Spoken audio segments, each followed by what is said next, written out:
introduce. We have Chris Camejo, Lee Quinton, and Art Cooper here to answer all of your questions about PCI DSS. So go ahead and get started, guys. Hello. So I'm Chris. I run the advisory services team here at Trusted Sec. I'm probably the person, I'm definitely the person on this panel with the least PCI QSA time, and I've been doing it since January 2007, however long ago that is. I think 17 or 18 years now. So that's me. Hi everyone, Lee Quinton, practice lead for the compliance group at Trusted Sec. I started with PCI it was the end of 2005 as a QDSP, along with Coop for Visa and Mastercard directly, while the council was actually kind of being set up and before the QSA program existed. So yeah, been doing this for a while, hence all the grey hairs. And I'm Coop. I was there with Methuselah when we made PCI. So I'm the old guy in the room. And he's the guy that created the original QSA training. Trained all of us. Or his sins. Yeah. So I don't see any open questions yet. So please submit them. Submit whatever you've got. We like the hard ones because, we tend to get the easy ones over and over again, and the hard ones get interesting. While we're waiting for questions to come in, just kind of a little bit of what we're seeing in the field, pet peeves and whatnot.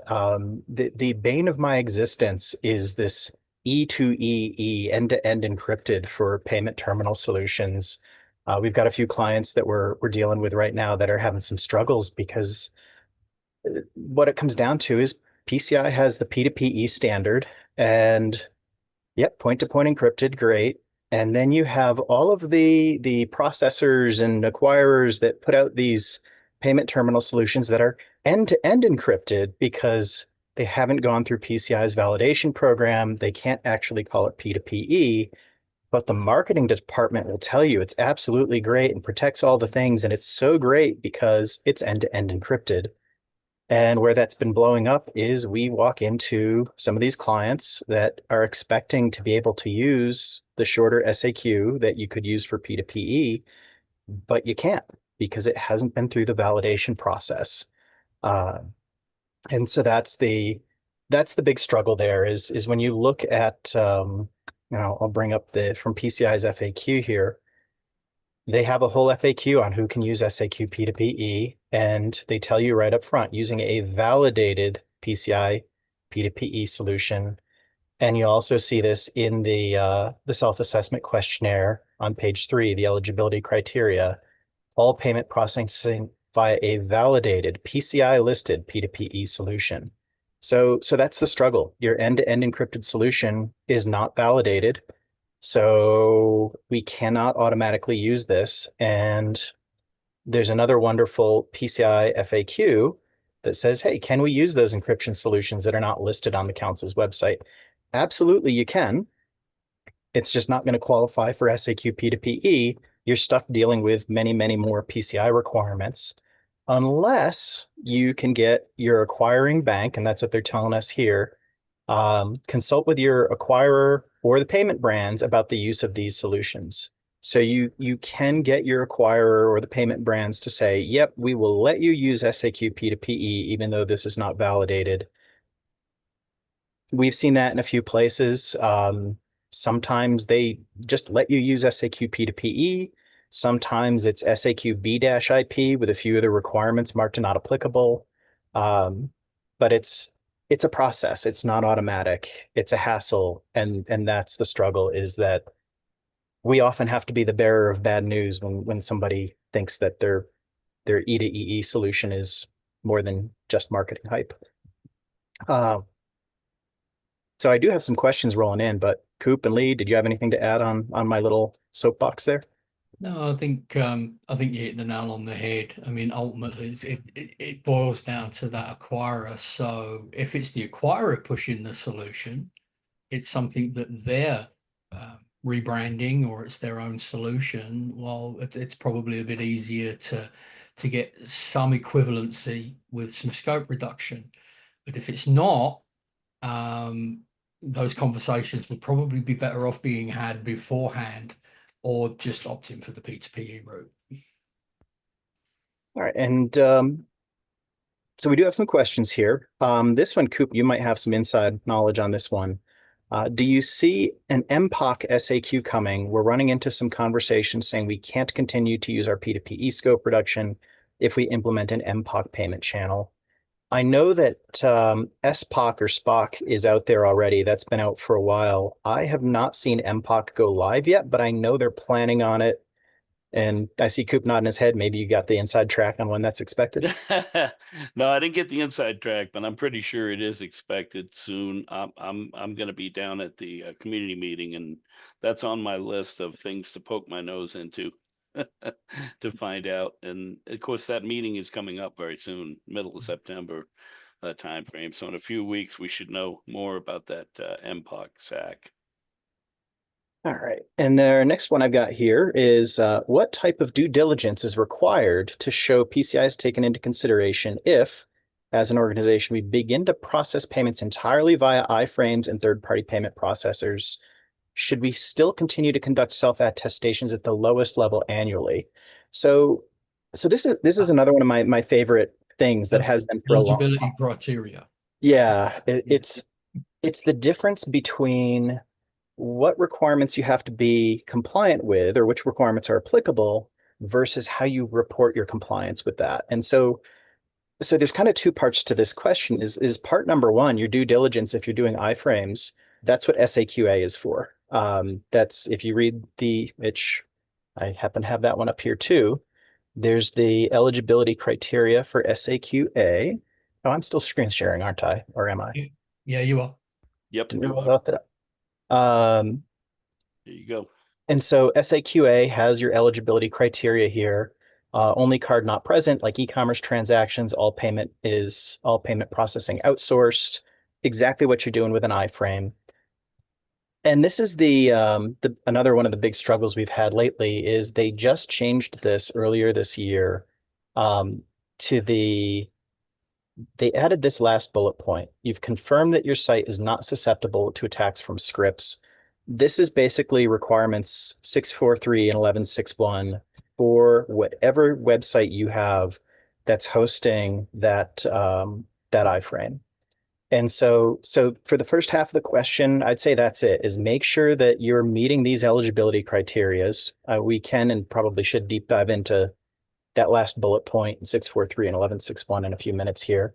But then as you go through SAQA, it's actually my favorite SAQ because it's so short. So much of this, like this one directly applies, but so many of these will say requirement 3 only applies to merchants with paper records. I've never seen an e-commerce iframe merchant with paper records. So you can kind of ditch most of these. And really, you're just on the hook for things like vulnerability management, keeping track of the compliance of your third-party service provider, and incident response, and that keeping the naughty scripts at bay. So, you guys have anything to add on that part? Well, yeah, I mean, it's obviously in 643 and 1161, even though they removed it from SAQA, it's probably the easiest route to take to actually meet that eligibility criteria bullet. Because there's so much ambiguity in that one bullet on proving not susceptible to scripts. And, you know, it's if we take the word site versus page in, you know, in any web design parlance, then that's a bigger scope than was originally in place. So yeah, it gets a little bit interesting. So my clients, I've been recommended that if you have the capability to meet 643 and 1161, do so, or use a third-party provider that's doing it for you and can evidence that. Yeah, I've Yeah, got two clients right now, and I'm writing rocks for both of them, and both of their environments are nearly identical. They're both using point-to-point solutions. One of them's a validated, one of them's a non-validated, which goes back to what Chris was talking about. But the non-validated one was sold to them by the acquirer, and the acquirer grants the scope reduction. So there's that example. The other client that I have, they're not doing 643 and 1161, but I'm still giving them SAC A, because what they have is they have an API that their acquirer actually maintains that sits out in AWS, or actually in Azure, and actually does the transactions. So it's completely out of their hands. And that service provider slash acquirer says, we take care of this. This is our problem. So that can be the case too. But you have to make sure of all of this stuff. I think the challenge for QSAs especially, and for merchants out there, is to make sure that you feel confident that you can answer that bullet that says, this isn't susceptible to script attacks. I think the last part of that question as well about, continuing to conduct self-assessments. So yeah, I mean, from a validation standpoint, there isn't anything about using iframes and third-party processors that removes the responsibility and requirement to provide an SAQ of That's some, right. based on your, obviously, eligibility, your transaction volume, as well as technical implementation. So yeah, self-assessment is still going to be required annually, but if you are outsourcing via iframes and using third-party processors, then SAQA could very well be applicable to you. Yeah, and then kind of the flip side of that is, and this thing that I'm sharing right now is my cheat sheet that I created for our own internal use with all the different PCI levels that we try to keep up to date. No promises. I did just update it for the changes Mastercard made recently. That each card brand has its own different definitions of the levels. And so, yeah, you could be in a situation where you've got your e-commerce website all iframed out, you're eligible for SAQA, but if you end up here in the top line, level 1, because of transaction volume, you have to do a ROC. Doesn't matter that you're doing the iframe thing. And now with the big change at Mastercard, one of the things they've done is at level 2 for Mastercard, you still get to do an SAQ, but that SAQ must be completed by a QSA or ISA, which has never been the case before. It's always been, to do a ROC, you need a QSA or an ISA. SAQ, anybody off the street can do it. And so Mastercard switched that up for level 2 now. So if you hit more than 1 million annual transactions on Mastercard, even if you're doing iframe, you now need a QSA or ISA to complete that SAQ for you. So that's that disconnect where there's the requirement applicability, which is what SAQA covers, and then there's the how do you report that compliance, and those two don't cross over at all. So I think that answers both parts.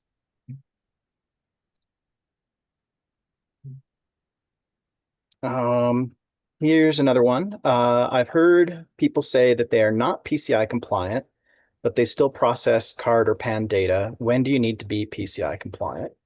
And if you guys want to start on that, I can bring up the part of Yeah, the. I mean, from a temporal standpoint, from about 2008, essentially, if they're processing card and PAN data. But I mean, I think when maybe you're thinking where do they need to be PCI compliant, and how they're handling these pieces.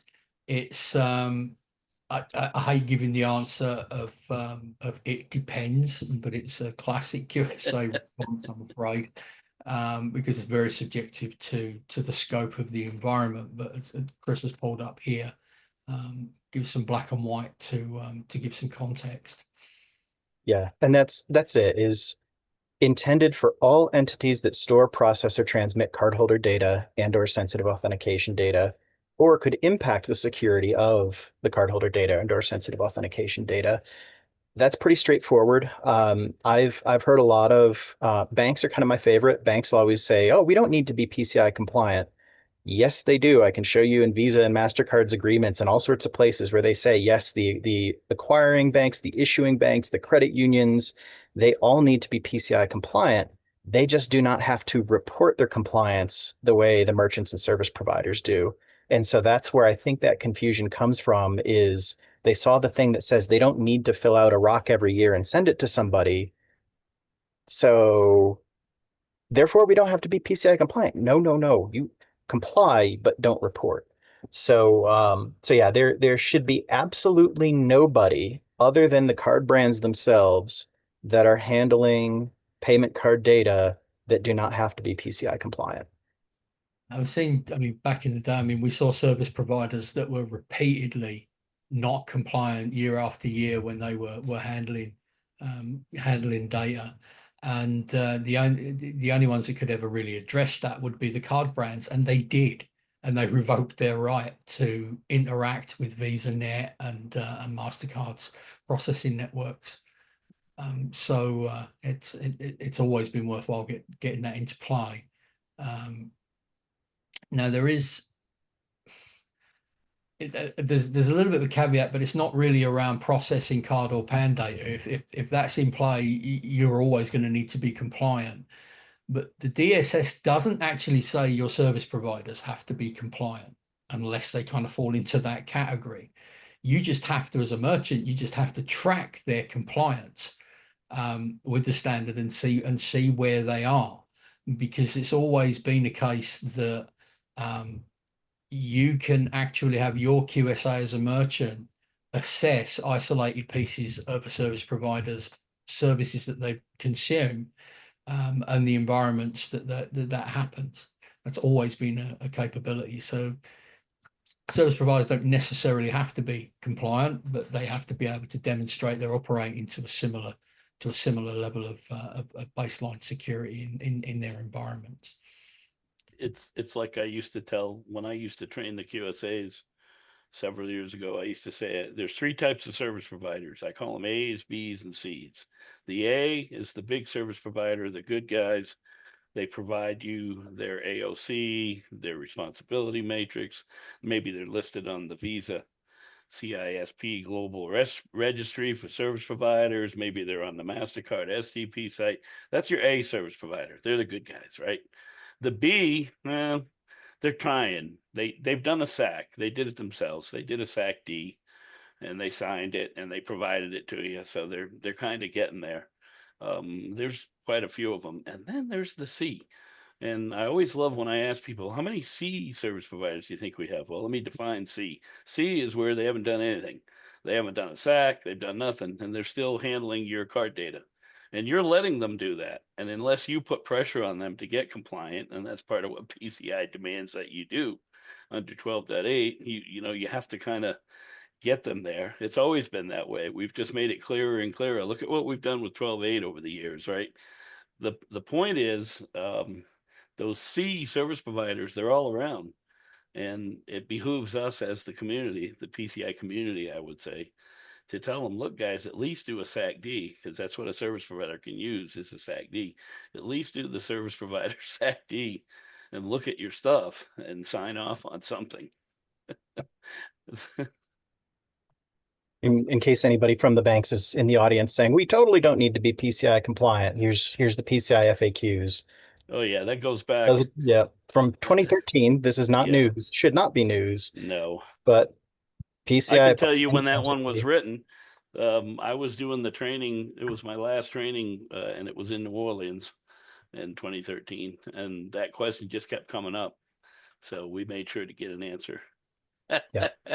So yeah, but that's I run into, like, I feel like it's at least once every month or two that I'll be on a call with a bank for some reason unrelated to PCI, and then they mention something about payment cards, and I bring up PCI, and they're like, "Oh, we don't need to be PCI compliant." It's like, oh boy, like, great. Now we need to go down the rabbit hole. So yeah, back to the original question. Yeah, absolutely. Anybody touching a payment card other than like the consumer themselves must be PCI compliant. And if they think they don't have to be, then send them our way. We'll straighten them out.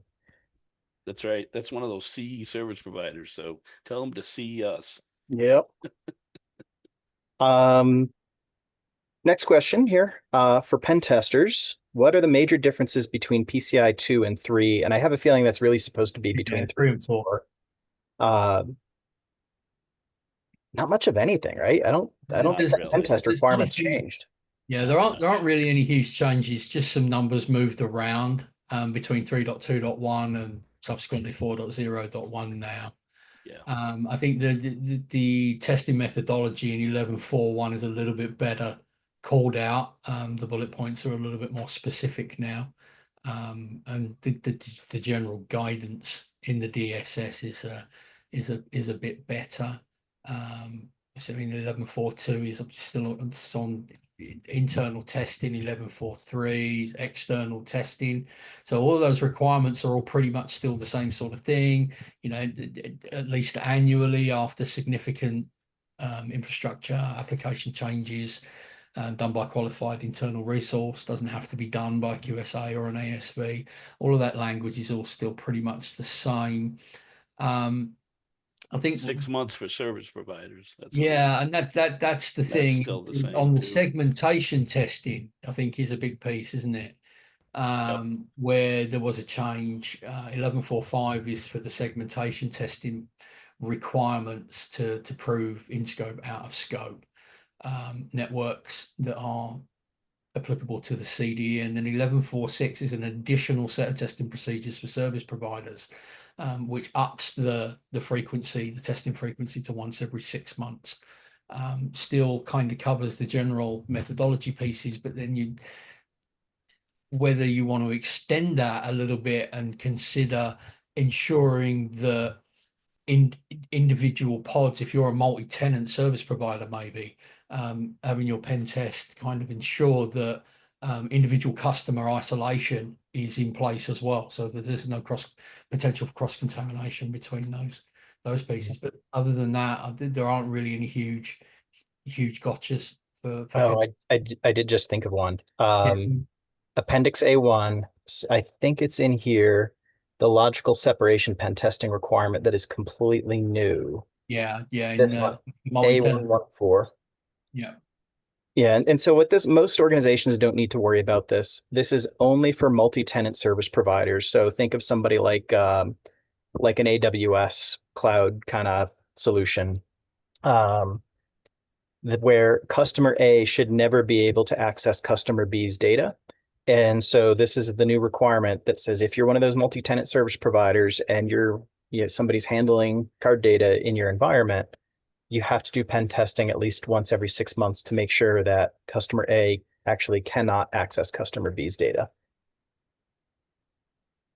And also that the customer environments are segmented from whatever internal networks systems that you have as a service provider. Like I shouldn't be able to get into the command and control backend of your cloud platform. And so that one just came into effect March 31st earlier this year. Lee brought up 11.4.1, and I'm going to go back to that one because that's another soapbox that I can get on. Is pretty often when we would assess somebody and we'd get to 11.4.1 pen testing methodology, I would have, and this is going back years, clients would say like, oh yeah, we outsource our pen testing to other company and they've got the methodology. We just, whatever their methodology is. And like, yeah, we kind of let them get away with that in the early days. But when you actually read this requirement, there's a bullet point. The first bullet point is industry accepted penetration testing approaches. So if we're talking about something like the pen test execution standard, that's just this first bullet point here. And that's where, like, Trusted Sec, we do pen tests, we use pen test execution standard. That's an industry accepted pen testing approach. So absolutely you can say, yeah, we outsource our pen tests to Trusted Sec. Therefore, this first bullet point is met because Trusted Sec says they use pen test execution standard. Awesome, great, check, move on. Now we have to look at the rest of these bullet points.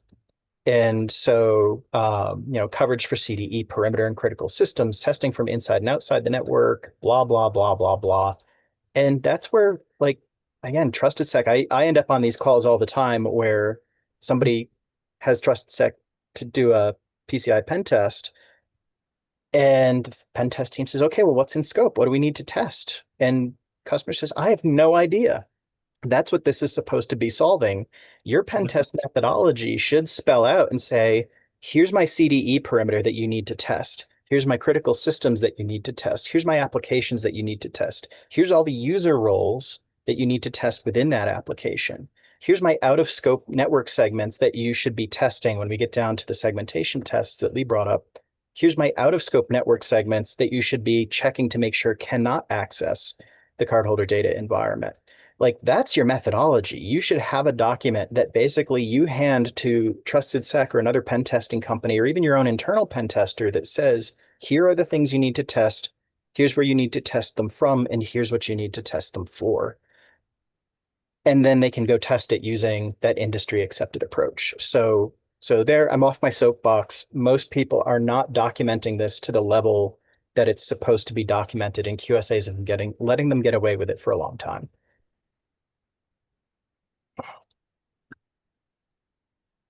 Dang QSAs, I'll tell you. Yeah, good for nothing.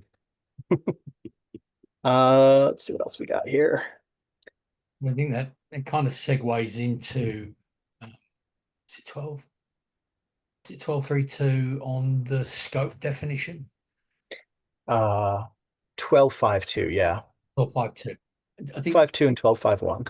there's some good overlap there with that 11.4.1 in that will, if you've done your job right and the due diligence has been done to get that definition of scope and everything that really is in play and what that control's asking for, that can really help set the stage for the pen test piece. Yeah, and that's a huge 12.5.2 is a new one. Speed scrolling here. Sorry if I'm making anybody seasick. And this is another one, a huge list of bullet points in here.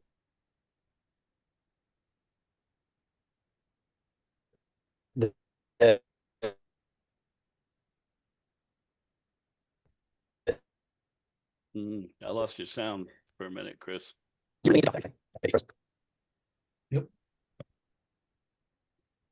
Satellite buffering. Yeah, he's on Elon Musk's Starship Enterprise Oh, he's system. buffering, yeah. No, I think it's my laptop sounds like it's a jet ready for takeoff. I think it's I don't know what it's trying to process, but it's processing something. I just closed like everything other than Zoom. So yeah, there's a lot of bullet points in here that and then my other one just above it, 12.5.1, the inventory, such a simple requirement. Inventory of system components are in scope.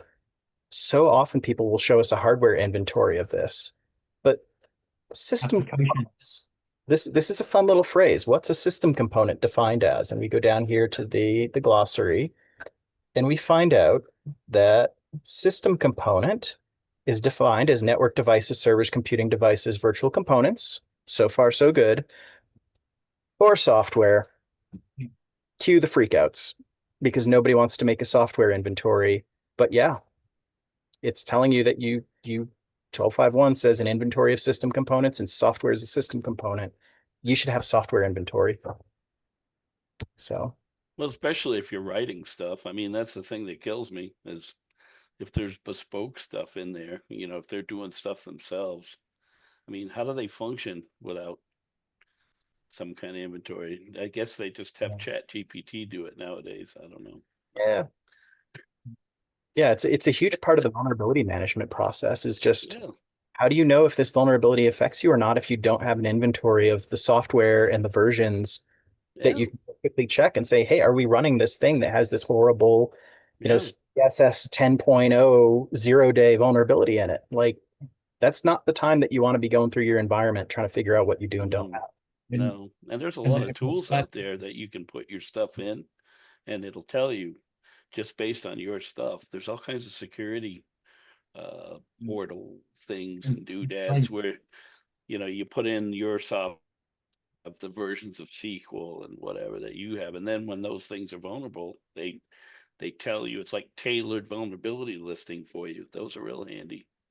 And the same again, there's cross-pollination there again into requirement 6, because then you've got all of the dependency inventory requirements for your application security chain.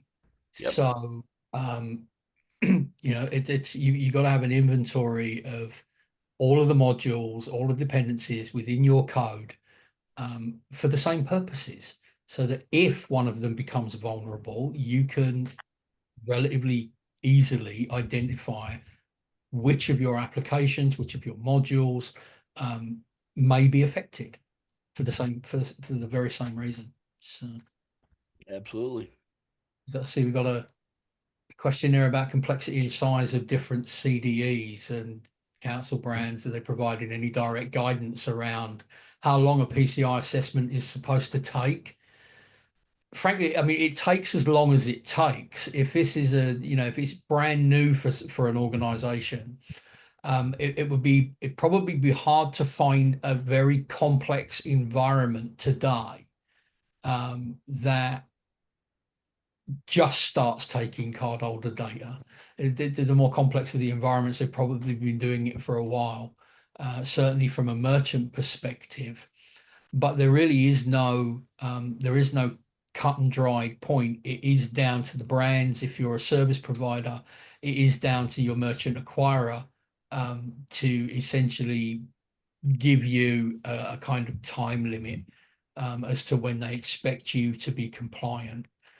If you're newly identified, every now and again we see kind of sweeps go through the industry where acquirers will start to pay a bit more focus, a bit more attention to maybe level 4s or level 3s every few years, and they just try and keep the grease on the wheels rolling there, and just to pay a little bit more attention to each of the different merchant sizes for programs.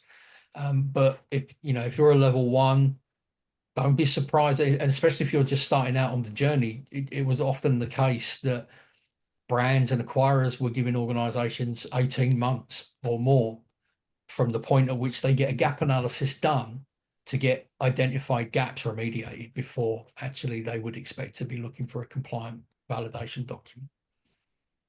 And even just today, even the clients we do year after year that are already compliant, we're just checking in. It's, on the small end, like going back to our friend with the iframe and SAQA, yeah, like we can do an SAQA in like a week. That's easy. SAQ P2PE, same thing. But then we get some of our clients where like, yeah, they have very complex, very, subsidiaries, international. I think we've got some of them that we book out at like 5 or 6 weeks worth of effort. Like it's spread out more than that on the calendar, but it's like 5 to 6 weeks worth of actual human time. That's just the audit and reporting process. That's not actually from getting compliant. So it varies. It will vary based on size and complexity, and the bigger you are, the more complex your organization and processes are. The longer most brands and acquirers will give you to become compliant.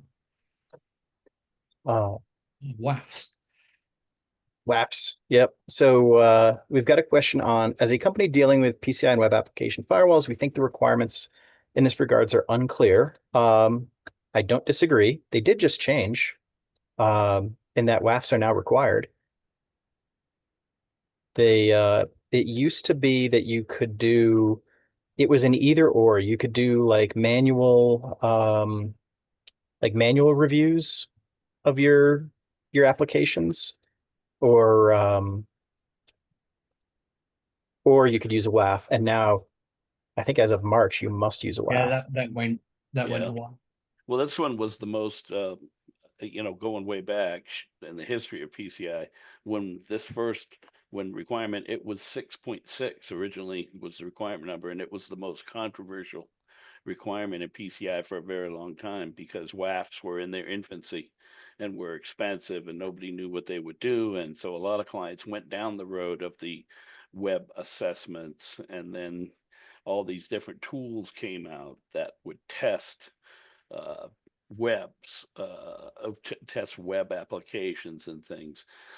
So you had AppSec and all these other things that came out. And so, I agree that it's not completely clear now that it's down to 642 instead of 6.6, and they've changed it.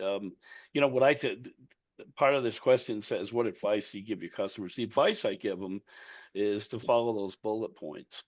There's only 4 of them. Is to make sure that it's in front of the any public website that's going to be dealing with transactions, that it's running, it's up to date, it's generating logs, and it's either blocking or it's alerting somebody when something happens. Now that's the simplest thing you can say. What I always tell clients is, if you're new to putting in a WAF, for gosh sakes, don't block until you tune it, because you might put yourself out of business. Some of these WAFs will literally block all of your commerce, and that happened a lot in the beginning, and it still happens. So tune it. And what I mean by tune it is run it where it alerts and tells you things, and then get it tuned to where they're valid alerts. Make sure somebody is keeping an eye on that while it's being tuned. And then once you get it tuned, then generally you're just keeping it updated. That's really the only advice that I have as a QSA. I suspect we should be getting a new template released towards the end of the year, probably, just to account for the fact that 641 doesn't exist anymore, technically. That's right. That's right. Yeah, there's a bunch of them now that have been replaced it. Yeah, there's a bunch of them that's gone. And although if you looked in the last the FAQ that just came out, they said they didn't have any intentions of redoing it right away. But who knows if they're going to redo it or not. Yeah. So do we have to answer in place for 641, technical solution being used, and no same response for 642? Yeah, no, I've been putting say it's not NA. applicable. Yeah, I've been saying NA, and that it's been superseded. I just use the actual wording that's in there. But yeah, I mean, it with the WAFs, I agree, because you can set a WAF up and not have it set up correctly. If you have it where it's just very lightly watching things and not really interacting that much or digging in that deep a lot, if you overtune it, which I know is probably not a word, but I'm making it today. If you overtune it where it does nothing, then it's just a pizza box that sits in a panel somewhere in a data center with blinky lights. So, that's really the only advice as a QSA that I've ever given. It's a good time to talk about, we empower the QSA, and this is an example of it. And Mike Green. Yeah, the biggest complaints that I hear from clients when we do assessments is, well, we got a different answer from this other QSA. And that's because, like, we would ask these questions. We would ask the PCI Council, like, hey, what does this mean? And the response would be, we empower the QSA to determine if it meets the requirement or not. And so when I look at this, and I've got the little part that I've highlighted here on the screen share in blue, that is those are the requirements. We have this lovely guidance column over here, but guidance is guidance. It is not requirement. They're giving you suggestions that might be a really good idea to follow, but nothing over here is part of the requirement. All I need to do is make sure you're meeting the text in the defined approach requirements column by using what's in the defined approach testing procedures column. So as long as you've got that met, it's in place. And this is where you'll get into things where, let's say you happen to get a QSA who has a lot of experience with WAFs, and they dig into the configuration a little bit, because it does say here, examine the system configuration settings. And your QSA happens to have some deep WAF experience, and they look at it and they're like, no, like you guys configured this thing all wrong. Your WAF isn't really WAFing. Versus somebody else who sends in, like, the new QSA that was the intern last week that just got hired, who passed his PCI exam 30 minutes ago, who's never seen a WAF before in his life. He gets in there, opens the system configuration settings, and goes, I have no idea what any of this means, but it's a WAF. And passes it. That's where some of this struggle comes in. Rules for us as QSAs, we're not supposed to put the intern that's never seen a WAF before on the job to look at the WAF configuration. But there are QSA companies out there that maybe do that kind of thing. So that's where a lot of this inconsistency comes from for vague requirements like this. Is some QSA companies do it right, and they have people who actually know what they're looking at go and look at these things. Some not so much. And that's what happens when PCI leaves it open to interpretation like this. Bunch more questions, haven't we? Yeah. So let's see. Oh, we get to talk about VoIP. We were kind of pre-gaming that. it was on my soapbox list. Let me get my soapbox out. When it comes to the newest version of PCI, if staff take credit card data over the phone and want to enter it into a bank's web portal, what are the networking security considerations, assuming the staff are on our main secured network? Well, I need to ensure the network that they're on is further locked down, maybe roll out an RDP server that we require them to use. I'll say I see a lot of organizations using, and let me get CVT up here. This is going to be a lot like our SAQA question. I see a lot of organizations try to play that that RDP game, and that just does not work. Actually, before I go to CVT, I will show why it doesn't work. Is way up in scope of PCI requirements. There's this lovely flow chart here that talks about connected to, things that are in scope for PCI. We've got our CDE here. Systems that directly connect to the CDE are in scope. Systems that Indirectly. Uh-oh. Yep. indirectly connect to the CDE. There you go. He's back. Yep. Yeah, we lost you. Sorry, We're My losing you. laptop's overheating. For some reason, Zoom is eating up 100% of my CPU right now, and just It's that gambling site that you've been running in the Cayman Islands. You need to turn that off. Zoom is mining Bitcoin on my laptop apparently. So yeah, I mean that you're directly connected versus indirectly connected. It doesn't matter what you put in the way, it isn't going to remove the workstation from scope. So you've definitely got network security considerations to play there, be it segmenting via VLAN ACLs or .1Q trunking up to a firewall and filtering it that way, or again, what about we were talking earlier before the call, you get post COVID, so much of this call center type work, for want of a better term, is being conducted from home. Mm-hmm. So as an organization that's taking payments over a call, that brings new complexities to isolating those endpoints. And then Chris, I'll kick it back to you so you can go down your other pet peeve of VoIP where we're concerned here. So and on that point about indirect connectivity, I just showed that little flow chart in PCI DSS itself, but there's another scope guidance document that they have out there that I could dig up that has a bunch of diagrams in it, and one of them explicitly shows the whole here's a workstation on an out-of-scope network going through this jump box to get to the CDE. This workstation is in scope, even though it's going through the jump box. So that is very clear, has been for a long time. A lot of people like to pretend it's not. So for the scenario of if you're taking card data over the phone, putting it into the bank's web portal, C-VT is the SAQ designed for that. So just like when we looked at SAQA a little bit earlier, we've got some eligibility criteria here. Payment processing via the virtual payment terminal accessed by an internet-connected web browser. Virtual terminal provided and hosted by a PCI DSS compliant third party. So there we go. This is it.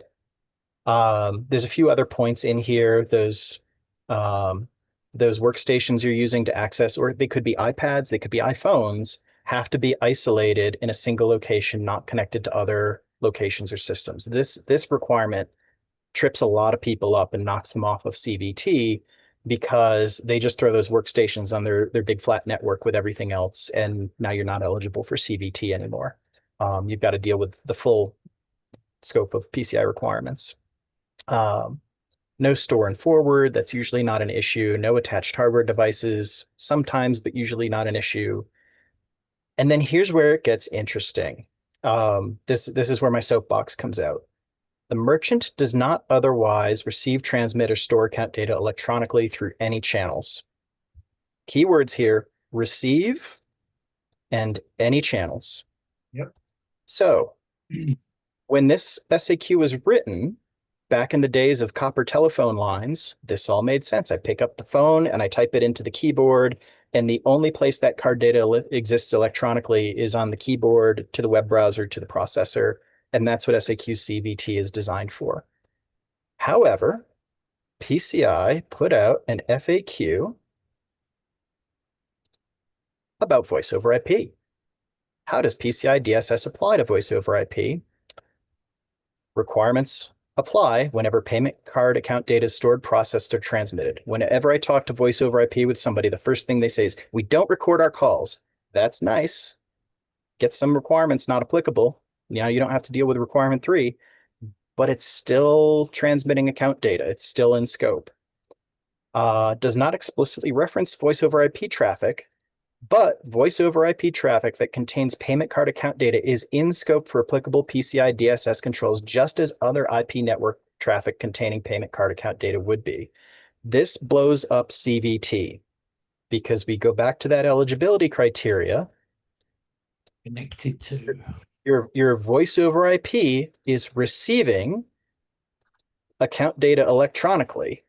It's another channel that's receiving account data electronically. You no longer qualify for this bullet point. You are not eligible for CVT. This is another one where a lot of people try to pretend this doesn't exist, including QSAs. I've definitely walked into places where it is very clear that another QSA has been looking the other way on this and letting them use SAQ CVT for a long time. Some of them continue to do that. They've made the decision that that's what they're going to do. When they fill out their SAQ, they're just going to do CVT because that's what they've always been doing and nobody's caught them yet. But it's definitely like, here it is in black and white. I hate to say it, but if you're using voice over IP, in my mind, like, no, you cannot use CVT because of that PCI guidance. And it drives me crazy. I don't like it. I wish they would update CVT to somehow account for that. But here we are. It's probably a good recommendation for some further attention from the council on this piece, because I can read that as well. That, you know, is it, what FAQ is it? Is it 1531 or 1331? The one that allows us to map SAQs to longer form documents where you've got multiple channels. Oh, okay. So now we're talking about multiple channels. You can't do CVT and SAQA because it calls that clarification out there, processing via the internal network or the internet. So, you know, without more clarification, it gets a little bit prohibitive there. To get back to the core of the question, so now that we've established that you may or may not be able to use CVT. If you are able to use CVT, because let's say you've got some sort of process that's doing DTMF masking or something like that. Well, no, that blows it up too, because if you're, again. Sorry, I know I freeze because all you guys freeze too. Zoom just locks up. Yeah, I mean, tone masking. Yeah, given the proliferation and then just the volume of cloud providers now that will do DTMF tone masking, they'll put a widget on your endpoint so that they still get that agent experience if you need to have the conversation, but the agent is never exposed to card holder data. They only ever see masked fields on a little widget. And as far as any voice recording in any call center environment for QA purposes, the tones that would get recorded are all the same tone. So there's no differentiation there. If you can kick that VoIP transaction piece, at least, if you can kick that upstream and get it out of your environment, you still get the one-to-one interaction from an agent standpoint, which good customer service. Get the cardholder data out of your environment. Yep. And then we don't even need to worry about CVT at that point. We're back, like our friend with the iframe, you're back down to SAQA, where you have a grand total of, I think you end up with 6 requirements. 5 of them are the monitor the PCI compliance of whoever the third party is that does DTMF masking. Yeah. And then the last one is have an incident response plan for in case that third party gets breached somehow. Like, that's the easiest scope you can have in PCI is outsourced call center tone masking stuff. Yeah. But assuming that we are on CVT, to answer the original question about what sort of network security considerations, this is your answer. It's CVT has the list of requirements in here pulled from the bigger SAQs. They definitely want you to have firewalls still and configure them to block traffic in and out of the CDE. The normal system configuration management stuff in here, justifying what sort of services are running. And then, yeah, if you're not storing card data, 3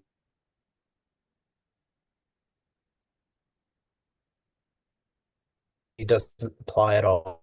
Uh-oh. Yeah, pan masking. And I'm back again. Yeah, I think I need to just restart Zoom or something.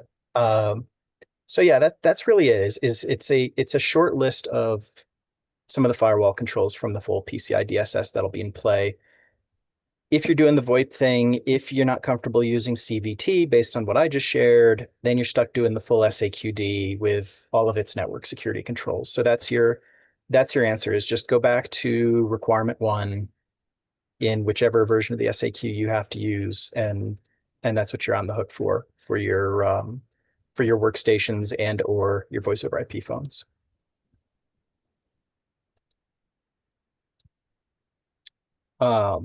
This next one's fun. As an assessor, what's your biggest pain when producing a ROC or SAC? I think Steve did one of our consultants on the team here. I think he did a blog post on this a while back. I remember him asking us what all of our pet peeves were, and I think that's up on the Trusted Sec blog somewhere. But kind of the update of that, because I think that was a year or two ago, is like, I think I just hit most of them. My biggest one is having to walk in and tell somebody like, yeah, that end-to-end solution that your processor told you was going to solve all your PCI problems doesn't actually solve your problems. Sorry, you can't use SAQ CVT because you're using voice over IP. I hate having to be that bad guy that tells you that what you thought your scope was is entirely wrong. It always hurts my side every time I have to do that. From a documentation standpoint, I think probably biggest pain point when it comes to writing a ROC, it's the sheer size of the spreadsheet for tracking your document ID, your interview ID, your system evidence ID, your wireless evidence ID, and you end up with a humongous list of documents. I use archives now. I've been using archives instead of the individual documents because I got tired of listing 600 things. Yeah, I think that if there's one piece of advice, or not advice, or recommendation I would offer to the councillors, is maybe look at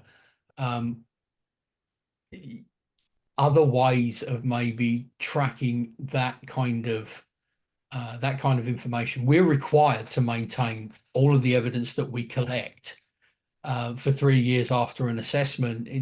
So obviously, in the event of a post-breach investigation and subsequent secondary assessment, we can demonstrate why we made the decision we made. So if we have to have all of that evidence anyway, do we have to call it out across? In some, I did one and it was over 25 pages in the ROC of nothing but document IDs without even getting to the interviewee list and some of the other evidence pieces. So certainly there must be better ways of being able to manage that two-way street. We got about 4 minutes left. There's so many good questions in here. I'm so happy, and I just wish we had time to answer them all. I was just wondering, Rosa, can we get a dump of the questions that are open? I'm just wondering if if you want to answer them later, follow-up blog. Well, so I was just thinking a follow-up blog to tie back to the AMA, so we can link the two, and we can just kind of plow through some of these questions. Yeah, that's fine. I know Chris will take a stab at that while he's sitting there out there in the Airstream, trying not to freeze at night and bake during the day. Yes. These next two are quick ones. I think we can get through these. Yeah. We're new to PCI compliance. One company indicated that we'd be required to do SAQ A-EP, while another indicated we'd only be eligible to complete SAQD. And here's what's going to set off the red flag. Are a service provider and would be using a third-party payment provider, which we'd redirect. So that's the answer right there. Is if you look at every single one of those SAQs, the top of it says does not apply to service providers. You cannot, never, never, never, no matter what, have to use D.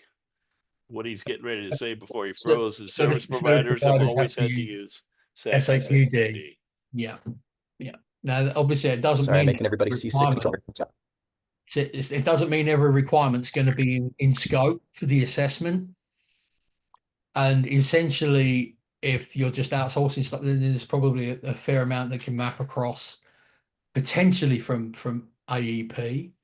But the validation document that would need to be completed and filed would be SAQD, even with shed load of not applicables. Yeah, and I have SAQ CVT up here with the line highlighted, not applicable to e-commerce. I promise you, this is also an A-EP and every other SAQ except for D service provider. So, yep, sorry, you're on the hook for that one. And then another easy one, again, for pen testers, how does PCI dictate network segmentation be conducted from a technical level? So there's kind of two layers to this. So the first layer is if you want something to be out of scope for PCI, all that matters is that it cannot in any way, shape, or form communicate with anything that's part of the cardholder data environment. So the moment you have one port open in your firewall, your zero trust, whatever, doesn't matter how you implement this actual network control. You can, router access control lists, whatever technical solution that you have that makes box A not able to communicate with box B, perfect, isolated, segmented, out of scope. The in-between is when you get things that are not part of the CDE, but need to connect to the CDE, therefore they're in scope for PCI. And that's where requirement 1 comes in place and just says, you have to basically justify every open port protocol service that you allow through. So again, technology doesn't matter, could be router, firewall, zero trust, whatever fancy next gen stuff is coming out. As long as you have that ability to go in there and say that this thing cannot talk to that thing except on this particular port. Because it can talk, it's in scope. But because it's not handling card data itself, it is not part of the CDE. So you have a lot of leeway there for how you implement that. That was a big change in 4.0, where requirement 1 used to say firewall, firewall, firewall, and now it just says network security controls, which is defined very broadly to basically anything that can do port blocking like that. All right, looks like we hit the wall at the top of the hour. Yeah, I wish there's so many more good ones in here. I wish we could get to. So yeah, we'll take a look at the rest of these and take a stab at them. And thanks to everyone for submitting so many wonderful questions and giving us something to chat about. Yeah, we'll certainly do this again, because it's worth doing every couple of quarters or so, I think, just to revisit and certainly look at how all of these changes that happened on March 31st, we'll be able to give a lot better feedback as we see over the next few months moving towards the end of the year, just the impact that they've had.